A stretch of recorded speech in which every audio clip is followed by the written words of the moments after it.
তবে তাদের জন্য একটা সুসংবাদ, সেটা হলো আল্লাহ পাক তার এই সমস্ত গুনাহ মাফ করে দিবেন যদি মৃত্যুর আগে খালি একবার বলতে পারে আস্তাগফিরুল্লাহ আল্লাযী লা ইলাহা ইল্লা হুয়াল হাইয়ুল কাইয়্যুম। তবে তাদের জন্য একটা সুসংবাদ, সেটা হলো আল্লাহ পাক তার এই সমস্ত গুনাহ মাফ করে দিবেন যদি মৃত্যুর আগে খালি একবার বলতে পারে আস্তাগফিরুল্লাহ আল্লাযী লা ইলাহা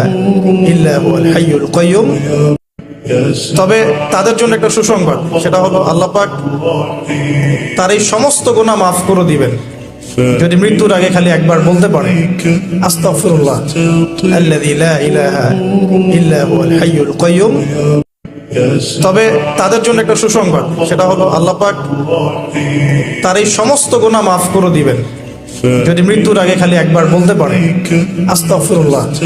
আল্লাযী লা ইলাহা